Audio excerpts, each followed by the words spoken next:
Mes bien-aimés dans le Seigneur, mes très chers frères et sœurs et amis, que Dieu vous bénisse abondamment dans le nom de notre Seigneur Jésus-Christ. Alors avant toute chose, permettez-moi de me tenir devant le trône blanc de l'Éternel. Je déclare que ce mois de septembre est un mois béni pour toi ainsi que pour toute ta famille dans le nom de Jésus-Christ. Je déclare que ce mois de septembre, c'est un mois où tu vas expérimenter l'amour de Dieu, la bonté de Dieu. Dieu va te faire voir des grandes choses. Les portes de ta vie s'ouvrent dans le nom de Jésus. Septembre, c'est un mois où Dieu va envoyer dans ta vie des hommes et des femmes qui vont voir l'étoile qui brille dans ta vie et ils t'amèneront tout ce dont tu as besoin dans le nom de Jésus-Christ. Oh, gloire à notre Dieu. Dieu va activer une action angélique dans ta vie. Les anges de Dieu vont te porter dans leurs bras pour que tes pieds ne puissent jamais heurter une seule pierre.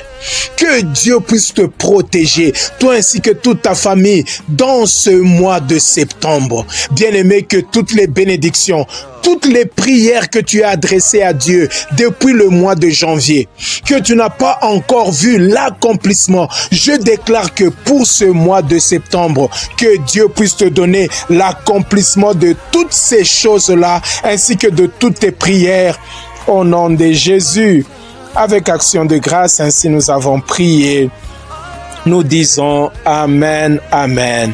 Que mon Dieu vous bénisse abondamment.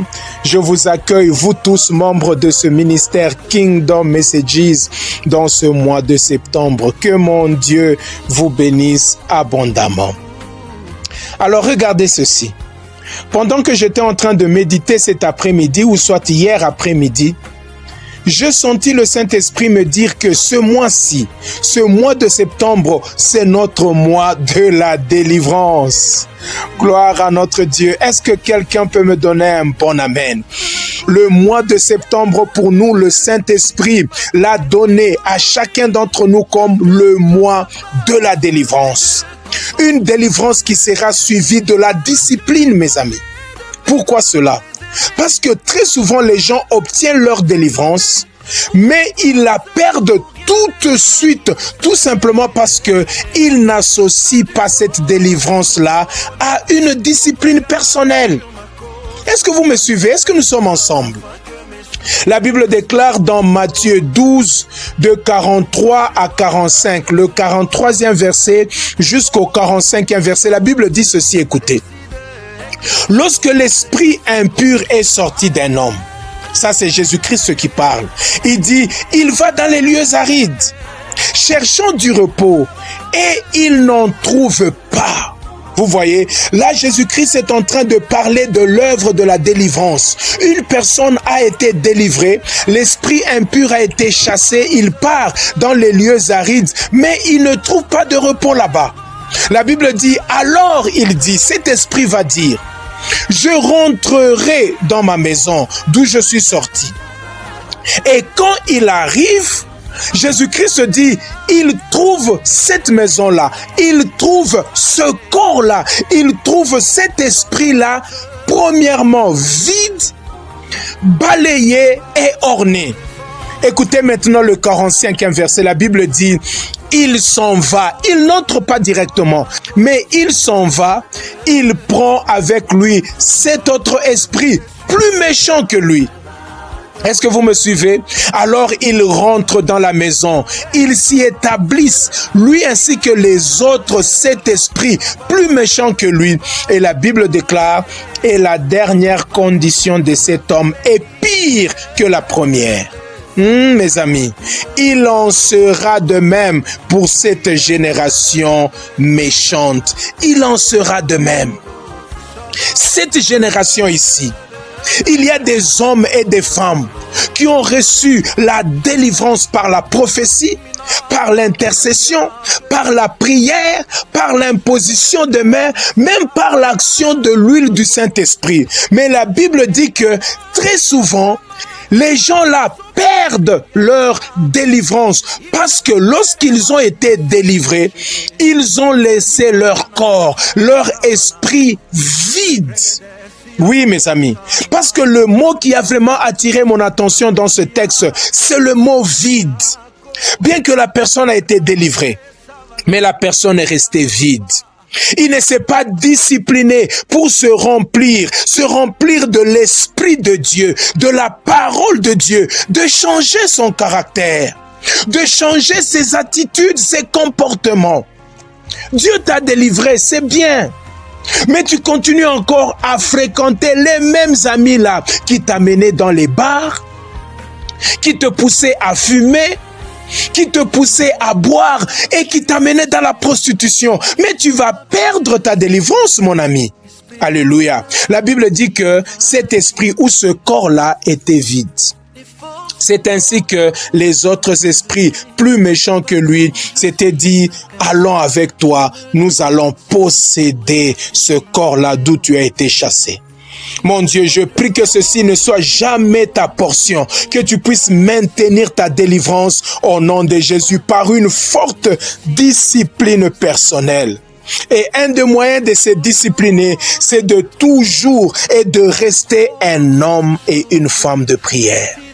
Oh mon Dieu, est-ce que quelqu'un est en train d'apprendre quelque chose? Que le Seigneur vous bénisse abondamment. Bien-aimés, rappelez-vous que la mission ou la vision que le Seigneur nous a donnée dans ce ministère, c'est de bâtir la vie des hommes et des femmes sur les principes de la parole de Dieu. Dans la Bible, dans la parole de Dieu, vous trouverez tout ce dont vous avez besoin pour votre croissance, tant spirituelle que physique, émotionnelle et dans d'autres domaines de la vie. Que mon Dieu vous bénisse abondamment. Alors écoutez ceci. Parfois, tu vas te poser la question de savoir, mais c'est quoi la délivrance? Parce que maintenant que nous avons dit que ce mois de septembre, c'est notre mois de la délivrance, alors je me sens obligé de te donner une petite et simple définition de ce que c'est que la délivrance. La délivrance n'est rien d'autre que être libre du contrôle et de la manipulation des esprits impurs, des mauvais esprits. Lorsque Dieu te libère, il te sort de toute forme de contrôle et de manipulation des mauvais esprits. Là, tu es délivré déjà, mon ami. Alléluia. Alors, avant de continuer, je prie dans le nom de Jésus que tu sois délivré de toute forme de manipulation, de toute forme de contrôle des esprits impurs. Les esprits de la sorcellerie, de la magie, de l'occultisme, les esprits de maraboutage, des liens de famille, des réclamations sataniques de ta famille. Que Dieu te délivre de toutes ces choses-là dans le nom de Jésus. Avec action de grâce, si tu me donnes un bon amen, que ceci soit ton témoignage. Alors écoutez ceci, mes bien-aimés. Aujourd'hui, je suis juste en train de placer un fondement sur lequel nous allons bâtir des différents messages et des exhortations tout au long de cette semaine, même tout au long de ce mois. Quel que soit ce que nous allons partager comme message ou exhortation ici et là, mais nous allons encore revenir sur la délivrance parce que le Saint-Esprit nous a dit que le mois de septembre, pour toi qui m'écoutes aujourd'hui, c'est le mois de la délivrance. Alors écoutez ceci, c'est très important. La délivrance est un ministère d'amour. Vous voyez, c'est un ministère d'amour auprès des personnes qui ont été blessées, de ceux-là qui ont été brisés. Le diable les a brisés, le diable les a blessés, le diable les a complètement déchirés de l'intérieur. La délivrance, c'est un ministère envers des gens et non pas envers les démons. Quand tu es un homme qui est plongé dans ce ministère de la délivrance, ce ministère est d'abord dirigé envers les gens et non pas envers les démons, mes bien-aimés dans le Seigneur.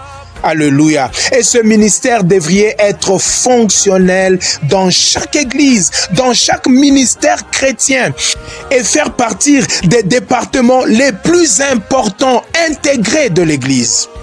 Amen. Écoutez ceci. Le problème avec beaucoup d'hommes de Dieu, beaucoup de serviteurs de Dieu, beaucoup d'intercesseurs, c'est que pendant qu'ils sont en train de faire la délivrance, ils s'attellent ou ils se focalisent plus sur le démon ou soit sur les esprits impurs. Les esprits impurs qu'ils doivent chasser, les esprits impurs qu'ils doivent enlever, les esprits de la sorcellerie. Ils se focalisent plus sur ces esprits-là au lieu, mes bien-aimés dans le Seigneur, de se baser d'abord sur la personne elle-même. Cette personne pour laquelle Christ est mort à la croix. Oh bien-aimé, ça c'est très important. C'est vraiment essentiel que nous puissions comprendre cela. Je disais que la délivrance, c'est un ministère non pas envers les démons ou les esprits impurs, mais c'est un ministère envers des hommes et des femmes que Christ aime. Ceux-là pour qui il a donné sa vie à la croix de Golgotha. Mon ami, écoute, si tu comprends ce que je viens de te dire maintenant là, aucun démon, aucun esprit impur, aucun sorcier ne peut plus jamais te résister. Alléluia. Bien-aimés, j'aimerais terminer aujourd'hui rapidement en vous donnant ce court témoignage. Et je pense que j'ai déjà donné ce témoignage ici un jour. Nous étions en train de faire la délivrance d'une sœur qui était venue d'une des provinces du Congo. Cette sœur-là était possédée par un esprit des eaux, un esprit de Mamiwata. Alors on a passé des heures, on cherchait à ce que la sœur soit délivrée. Et pendant que la délivrance se faisait, la sœur est venue devant moi. On avait essayé l'huile de l'onction du Saint-Esprit, ça n'avait pas marché. On a essayé des différentes pratiques, mais ça n'avait pas marché. Alors lorsqu'elle s'était tenue devant moi, elle avait craché dans mon visage. Et j'ai senti dans mon cœur l'Esprit de Dieu libérer une parole d'amour envers cette sœur-là. J'ai senti l'Esprit du Seigneur dire au travers de moi, de mon esprit, de ma bouche, l'Esprit de Dieu a dit, je t'aime. Cette sœur a été projetée et c'était sa délivrance instantanée. Bien-aimé, tu ne peux jamais exercer le ministère de l'intercession si tu n'es pas rempli d'amour pour les gens. Que mon Dieu vous bénisse abondamment. Alors à cause du temps, mes bien-aimés, nous allons nous arrêter par là et nous allons continuer ce message la fois prochaine. Que mon Dieu vous bénisse abondamment. Je vous souhaite à tous une très bonne journée et un bon début de semaine. Bye bye et à la prochaine.